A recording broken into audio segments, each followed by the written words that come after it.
Gas ও বিদ্যুৎ সংকটে দেশের বিভিন্ন কলকারখানায় উৎপাদন ব্যাহত হচ্ছে। পর্যাপ্ত গ্যাসের অভাবে এরই মধ্যে বেশ কিছু প্রতিষ্ঠান বন্ধ হয়ে গেছে। বিকেএমইএ সভাপতি মোহাম্মদ হাতেম গতকাল বলেছেন, গ্যাসের অভাবে সারা দেশে ৩ শতাধিক কারখানা আংশিক বা পুরোপুরি বন্ধ হয়ে গেছে। এর প্রভাব পড়ছে রপ্তানিতে। এরই মধ্যে রপ্তানি শতকরা 40% থেকে 50% ক্ষতিগ্রস্ত হয়েছে বলে দাবি করেন তিনি। সিএনজি ফিলিং স্টেশন ও বাসাবাড়িতেও মিলছে না প্রত্যাশিত গ্যাস।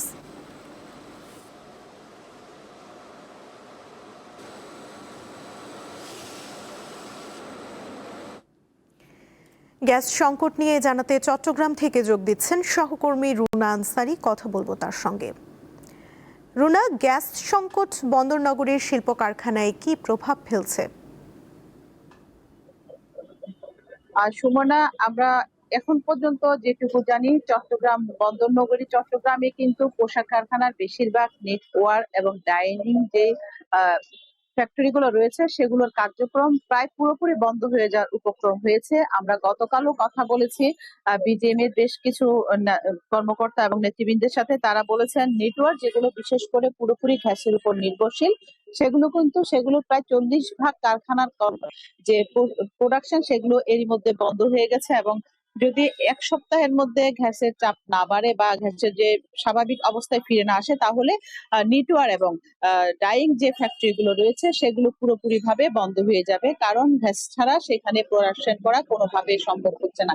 যার প্রভাবটা পড়বে পোশাক খাতের অন্যান্য যে ফ্যাক্টরি গুলো রয়েছে সেগুলোতে, কারণ নিটওয়ার এবং ডাইং এ যদি কাজ করতে না পারে, প্রোডাকশন যদি রেডি করতে না পারে, তাহলে কাপড়ের যে ফ্যাক্টরি গুলো রয়েছে সেগুলোতে প্রভাব পড়বে, যার কারণে পুরোপুরি ভাবে পোশাক খাত কিন্তু ধসের মুখে পড়বে, এমনটাই তারা আশঙ্কা করছেন। এছাড়া চট্টগ্রামের ফিলিং স্টেশন বাসাবাড়িতে যদি আমি বলি, সেখানে কিন্তু ধসের জন্য হাহাকার।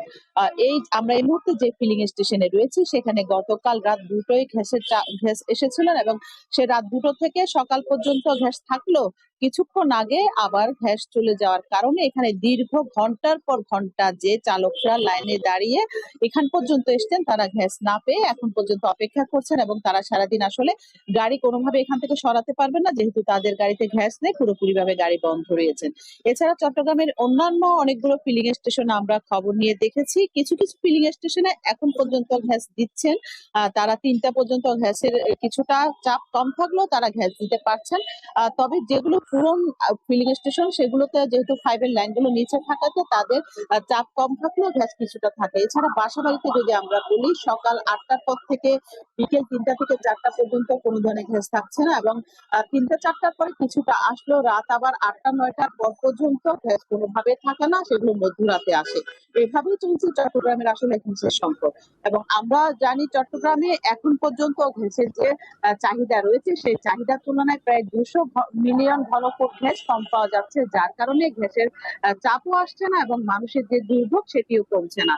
আমরা যারা কর্মকর্তা রয়েছেন কর্ণফুলী গ্যাস ডিস্ট্রিবিউশনের কর্মকর্তাদের সাথে কথা বলেছি, তারা বলছেন এটি যদি নতুন কোনো কার্গো না আসে তাহলে এই সংকট কিন্তু সহসা কাটবে না, এবং সহসা সংকট না কাটলে পুরোপুরি ভাবে গ্যাসের উপর যে নির্ভরশীল কোম্পানি ফ্যাক্টরি গুলো রয়েছে, গ্যাসের উপর নির্ভরশীল যে গাড়িগুলো রয়েছে সেগুলো কিন্তু পুরোপুরি ভাবে অচল হয়ে যাবে, এমনটাই আশঙ্কা করছেন কর্মকর্তারা।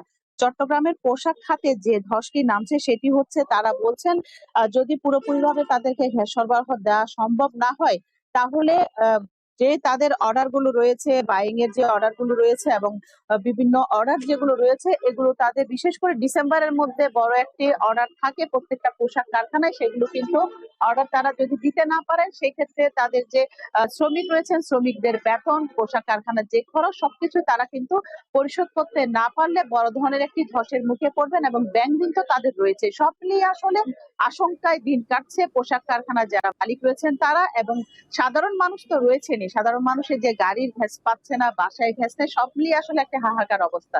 সুমনা। চট্টগ্রাম থেকে জানাচ্ছিলেন সহকর্মী রুনা আনসারি।